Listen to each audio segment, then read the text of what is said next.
Salve vestibulando, salve elenzeiro, professor Heitor Ferreira aqui do canal Pergunta pro Heitor, dando continuidade ao nosso intensivo de História. Hoje vamos falar um pouquinho sobre a Idade Média, parte 1.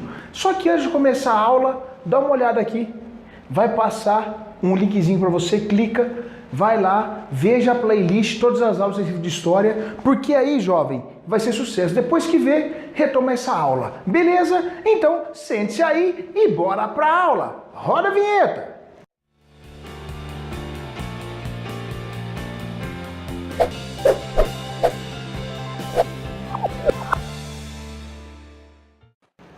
Vestibulando elenzeiro, já que vocês ficaram comigo para essa aula, vamos entender a Idade Média aqui na parte 1.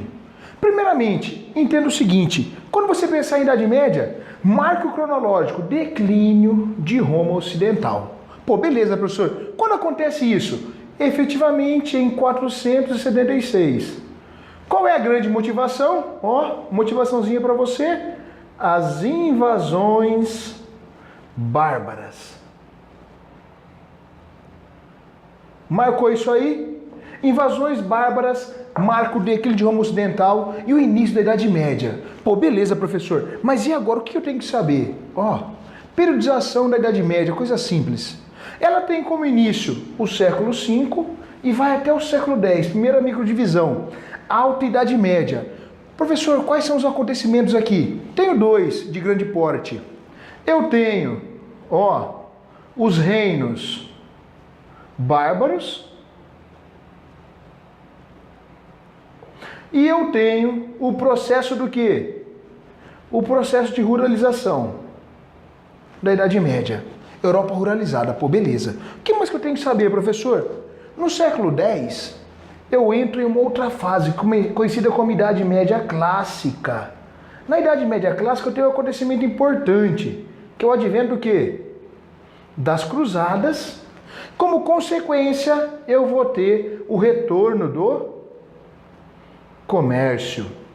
E aí, nós chegamos à parte da Baixa Idade Média, tendo dois eventos importantes. A peste negra, que o professor de biologia fica louco para explicar ela, por causa dos bulbos, e eu tenho aqui a fase do declínio do medievalismo.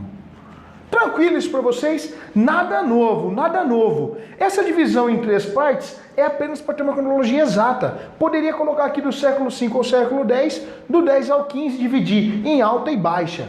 Mas aqui em alta, clássica e baixa fica um pouco mais visível os acontecimentos. Beleza, vestibulando? Então preste atenção.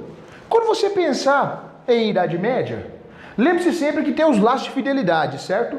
Que nós vamos ver em instantes. Mas antes disso, no contexto que inicia a Idade Média, eu tenho os reinos bárbaros. Entre os reinos bárbaros, eu tenho um destaque aqui, conhecido como o quê? O reino dos francos. Marca isso, vestibulando. De todos os reinos germânicos bárbaros que invadiram a Europa, somente o reino dos francos obteve êxito. E esse reino dos francos teve duas divisões históricas. A primeira nós chamamos de dinastia, a dinastia Merovingia, e a segunda é o Império Carolíngio.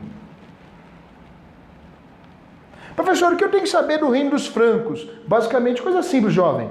Ó, o reino dos francos obteve êxito por um único motivo, apoio da Igreja Católica. Então marca isso, a Igreja Católica vai proporcionar aos francos a ascensão necessária, edificação e organização sistemática. Com essa organização sistemática, forma-se uma dinastia, dinastia governo familiar. Quando a Igreja Católica começa a sentir credibilidade nos francos, ela promove o Império Carolíngio. Aí você vai lembrar de quem? Carlos Martel, Pepino, Carlos Magno.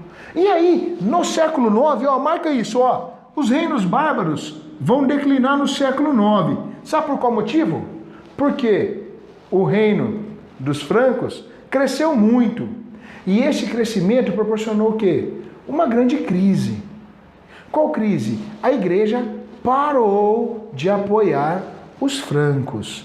Ou seja, quando a igreja rompe com o Império Carolíngio, isso aqui no século IX, o que vai acontecer?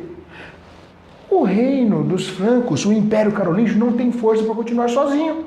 E aí no século IX, como destacado aqui, entra em declínio. Nesse mesmo processo, entre o século V e o século IX, está ocorrendo na Europa o processo de ruralização. O que seria isso? A formação do que, jovens? Dos feudos. E esses feudos a gente vai ver ao longo de toda a Idade Média. Beleza, galera? Então, aguardo você para a parte 2 e bons estudos e até a próxima.